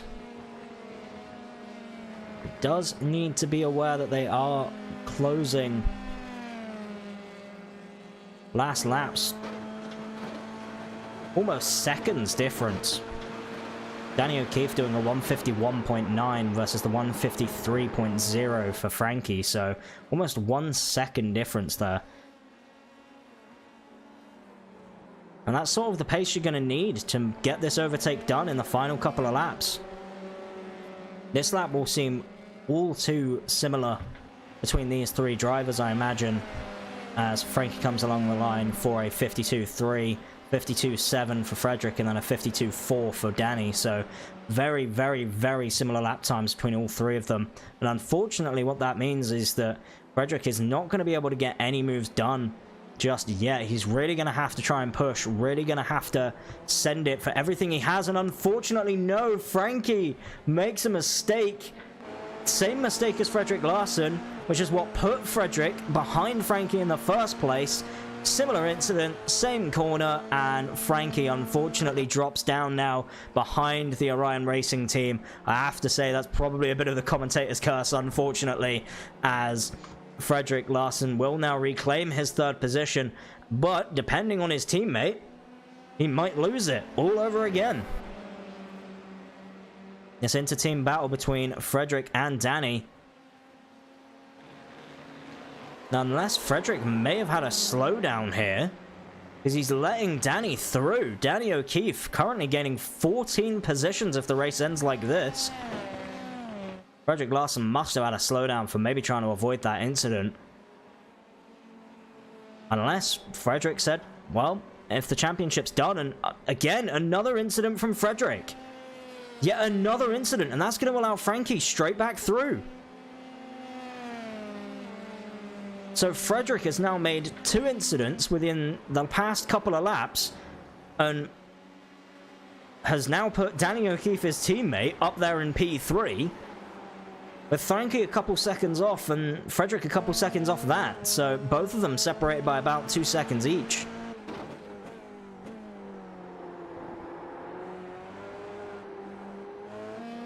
If the mistakes keep going like this, Frederick, you're going to be pushing down even to P6 if you're not careful. But here we are, final lap of the race here for the British Grand Prix. Final round of the Formula 3 series. Obviously, we will have the Formula 1 to follow up after today, which will be the final race of Season 3 here in the IFL. As always, if you did enjoy what you did see, make sure you follow along. Get yourselves involved. We would absolutely love to have you for next season.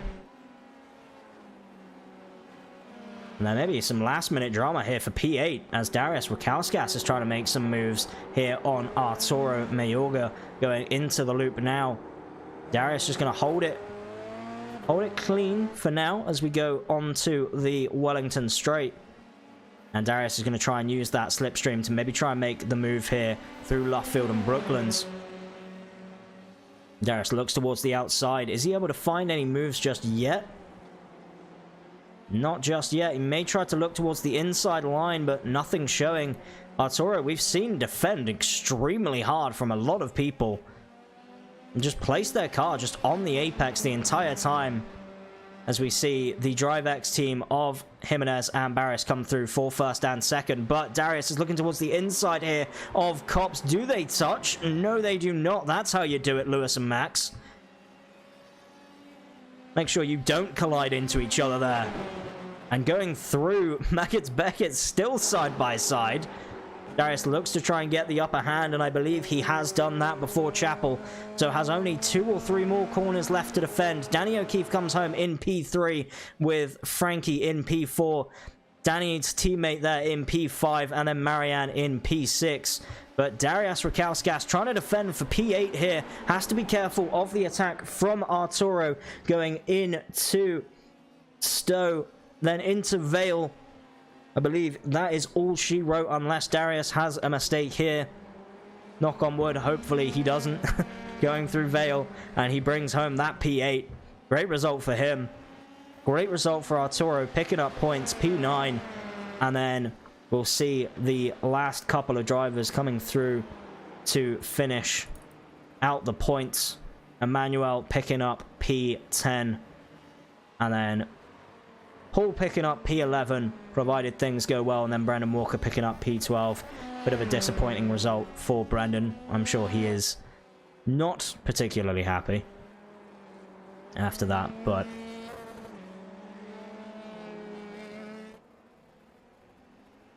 we will see Paul and Brandon come across the line here to round out the final race of the season. And once again, absolutely insane from start to finish. It really was.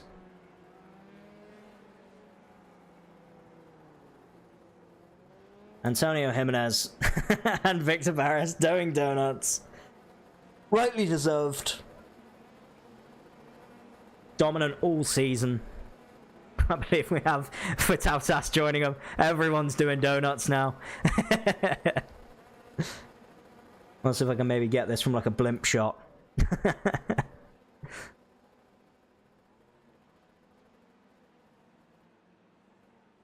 Everyone doing donuts. Marianne. Darius, I believe, was doing some donuts there as well. Paul doing a couple donuts. It's always cool to see. Always cool to see.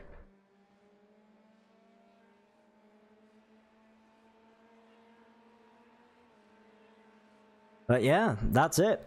That's the, as far as the Formula 3 is concerned, that is season done.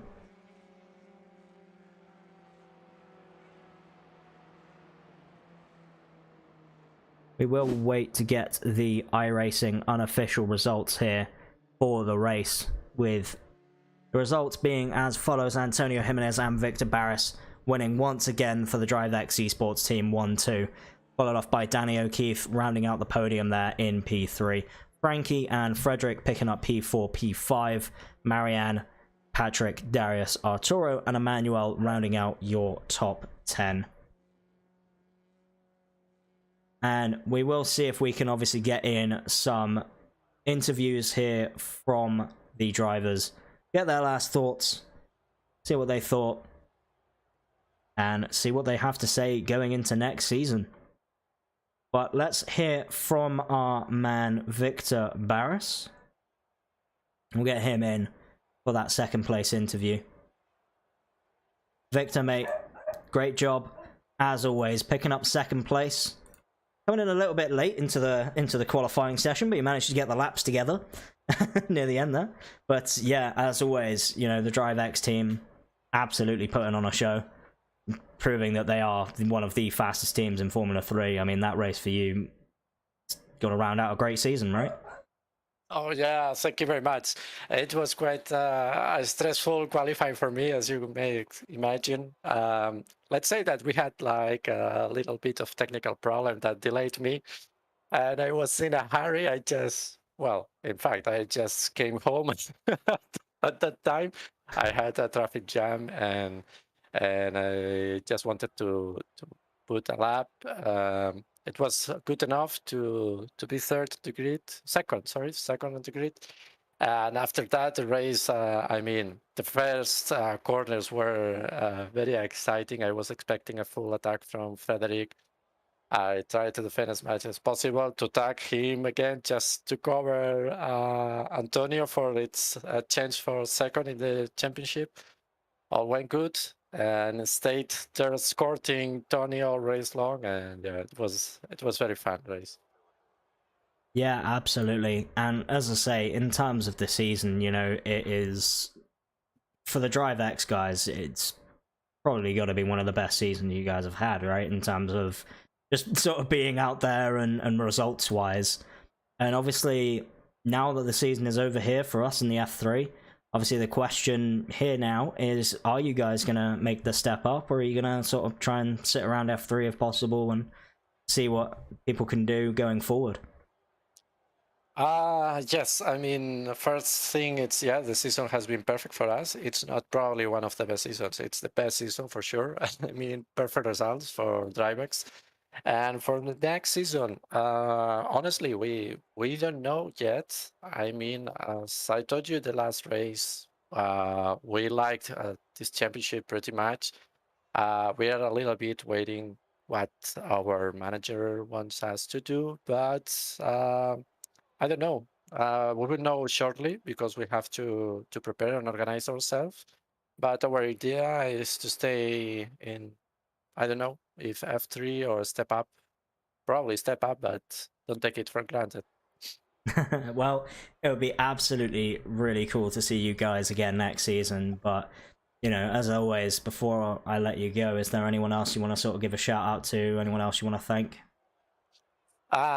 First off, it's congratulations to Antonio because okay, it was almost secure, but he managed to wrap up the perfect result for the team and taking second in the championship. And obviously, and I will insist, and I'm not tired to say it again.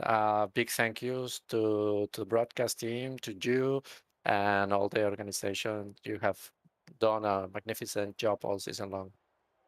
Well, we do appreciate it, mate. And again, we can't wait to see you guys back, hopefully again next season. And hey, you guys are the challengers now. You know, you've got all this glory that you've had this season. Everyone's going to be gunning for you now, so you got to start preparing early. Oh yeah, we are waiting for it. Well, you've heard it from Victor. He's wanting the challenge. He wants people to come at him. So prove it. You know, get involved. And yeah, Victor, mate, I'll let you get on. As I say, celebrate with your teammates. I'm sure that you guys are going to have some amazing sort of, if you haven't already celebrated as much as you could have already, you know, having wrapped up the seasons. But obviously now knowing that Antonio has secured P2 as well, you guys have so much more to go ahead and celebrate. And again, it's been awesome having you guys here. We can't wait to see you again next season. Okay, me too. So cheers everyone and see you next season. Yeah, absolutely, mate. See you later. And next up, we will see if we can hear from the Rhyme Racing team. I will actually send them a message, see if they want to come in for an interview together.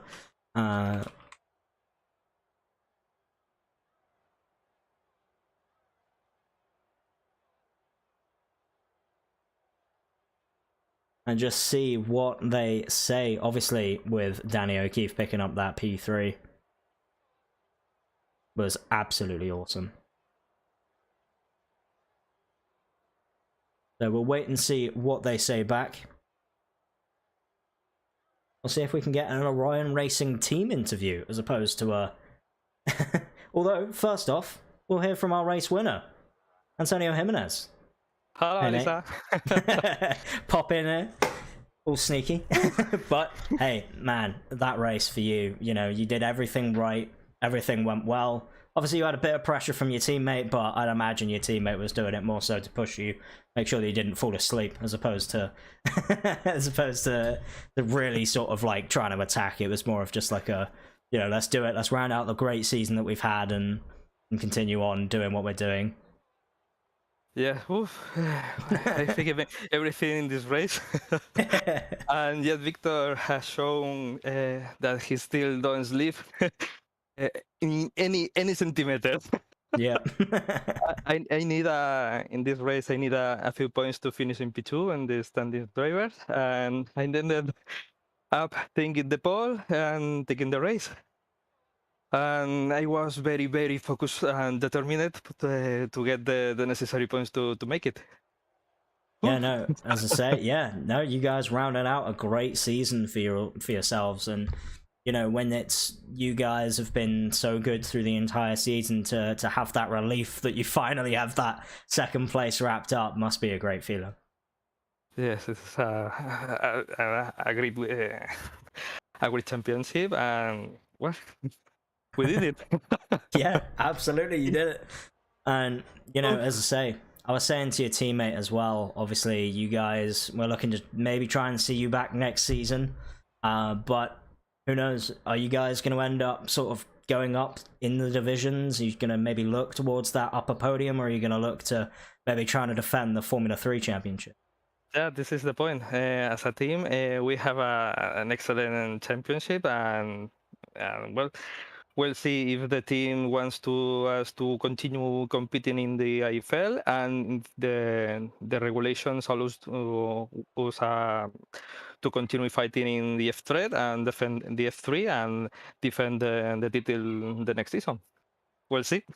Yeah, no, we will see, absolutely. And, you know, as always, that race for you, as we mentioned, was absolutely flawless. But throughout the season, it's just seemed to have just been good results after good results. You know, you haven't had particularly bad results. I think there was maybe 1 or 2 throughout the season, but you know, people are wanting to know, what is the secret to the DriveX success? Like, is there anyone else that's like there, like helping you out? Like any secret source that you guys can share, or Secret training, only training, and get the information.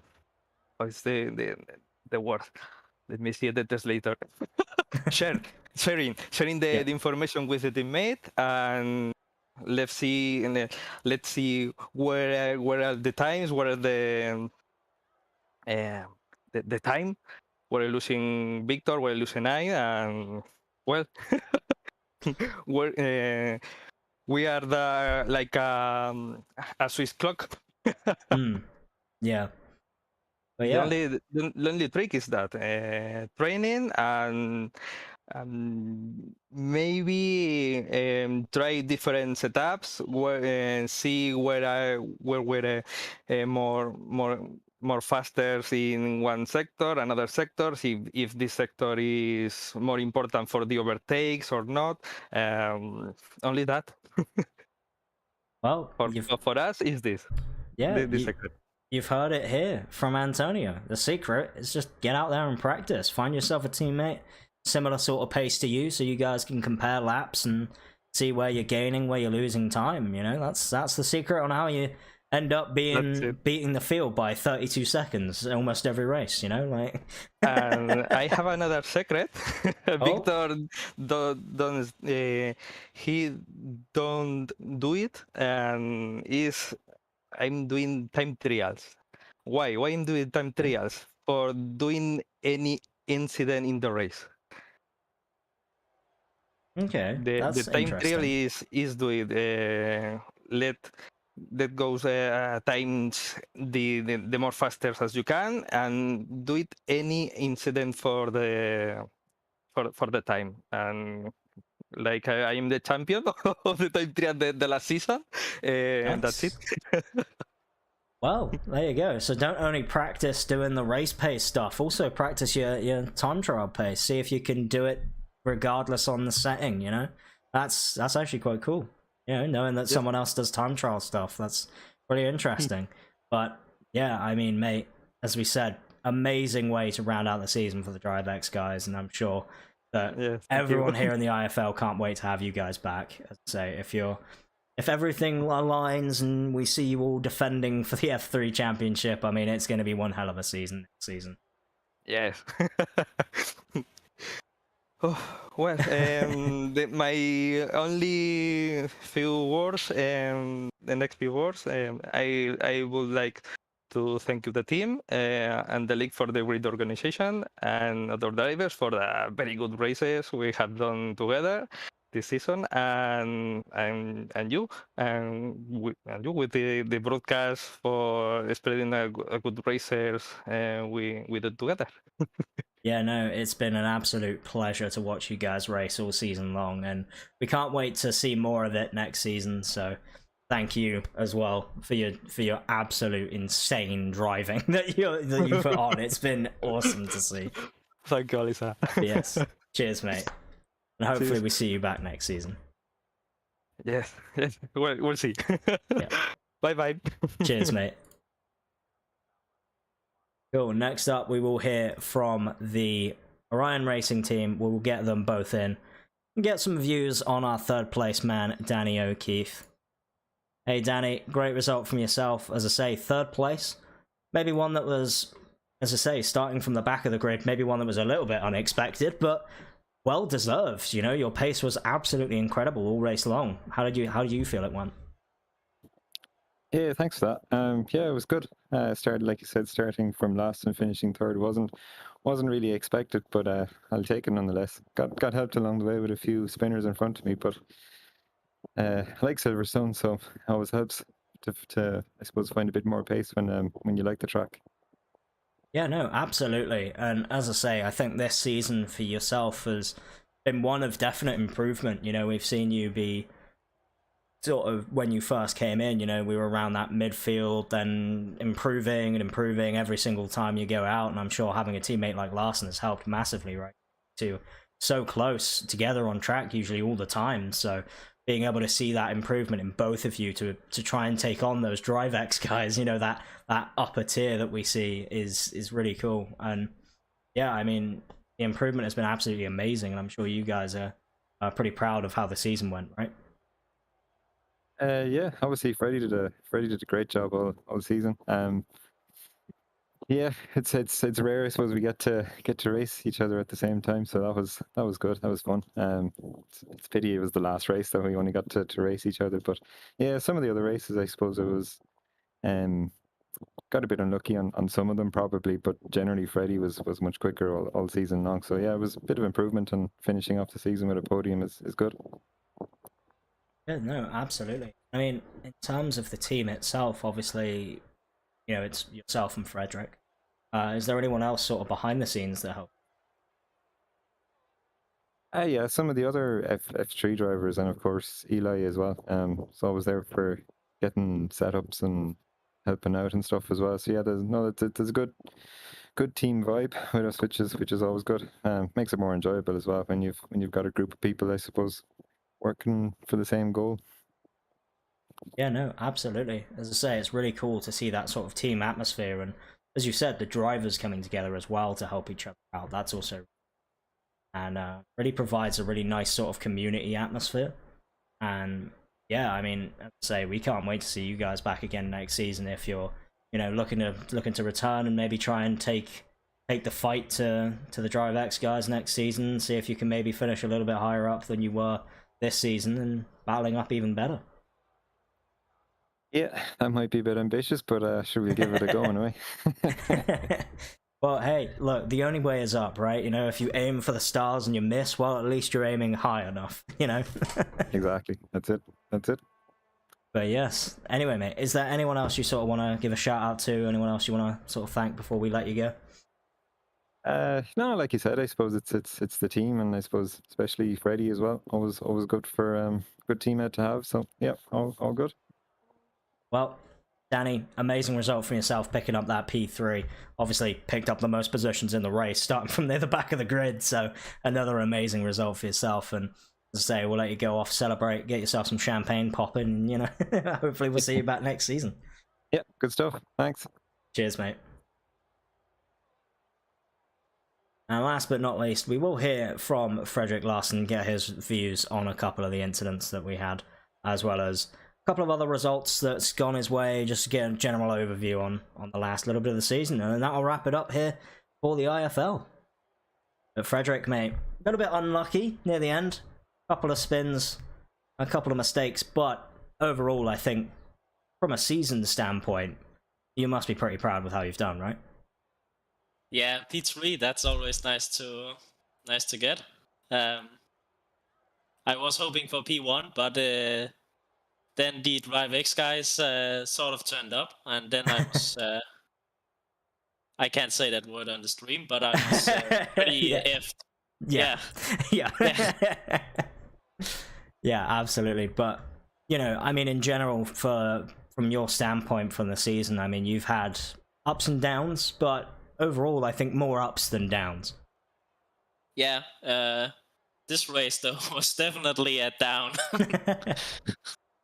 But, I mean, I actually enjoyed it a lot. I was fighting.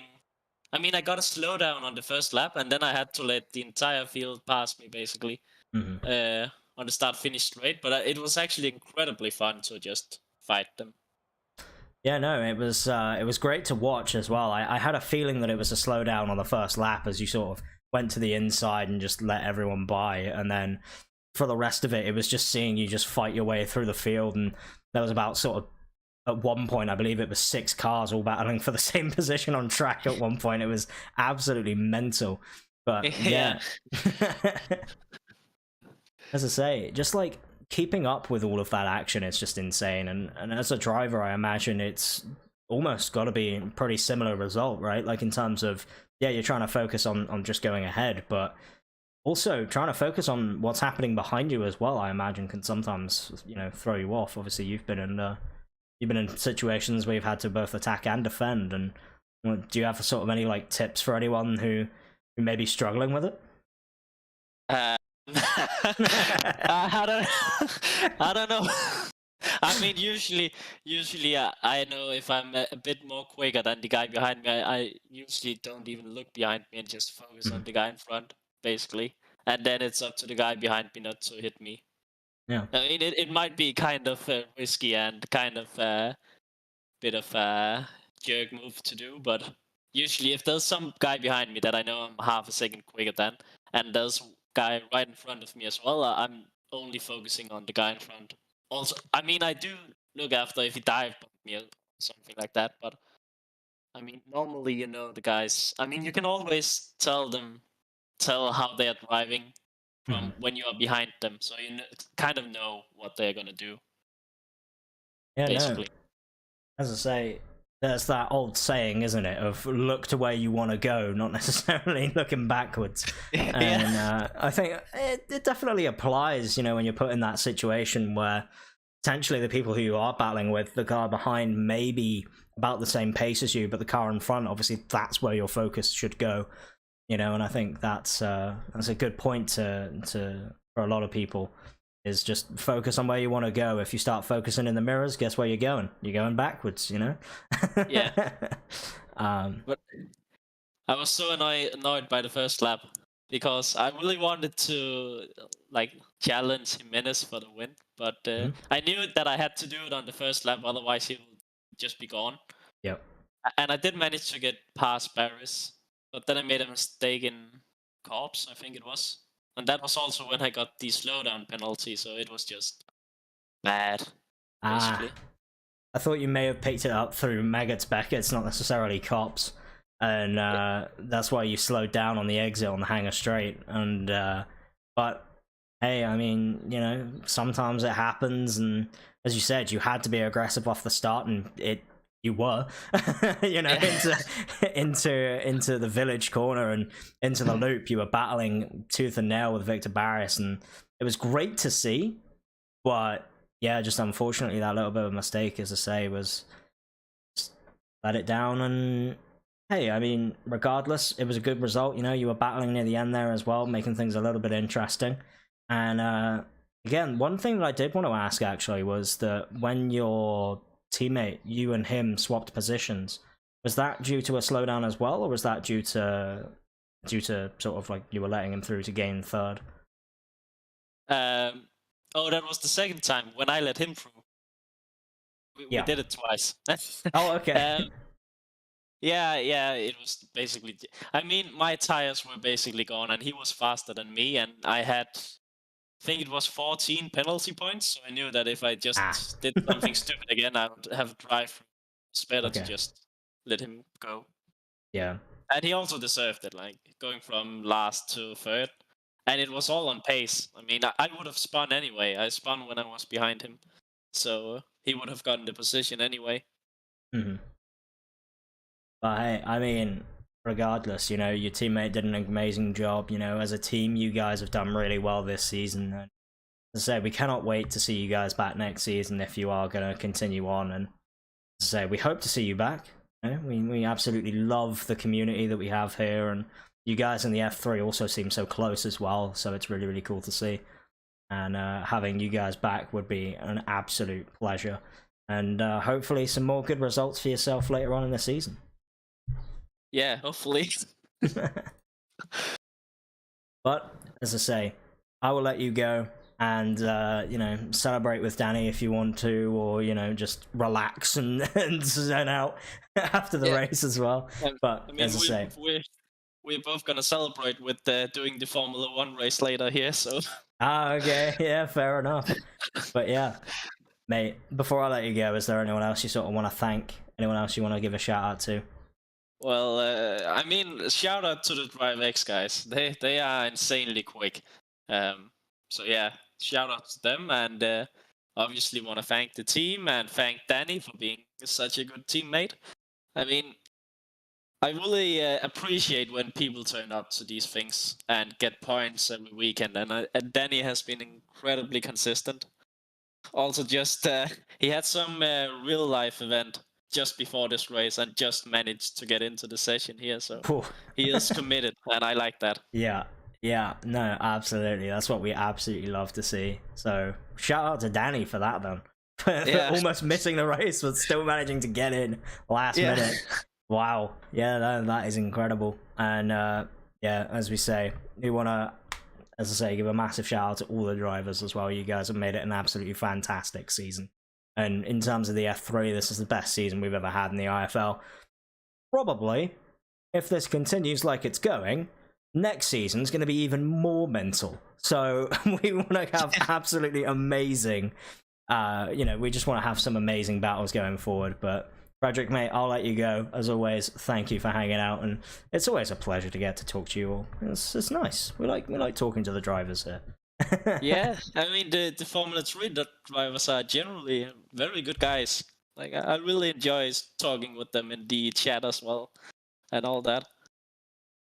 Yeah, but as I say, that'll wrap it up from us here in the iFormula League. And again, we've got one more race. It's the F1. Unfortunately, due to some issues, we won't be getting a broadcast out for that one. But as I say, we are looking forward to next season, where hopefully we can provide a bit better content and provide, again, as always, more broadcasts, more racing. You don't want to miss it. Make sure you follow along in the iFormula League. And we will see you all in about a month's time, maybe? Does that sound good? Month from now? Yeah, let's call it a month from now. We'll see you all next season.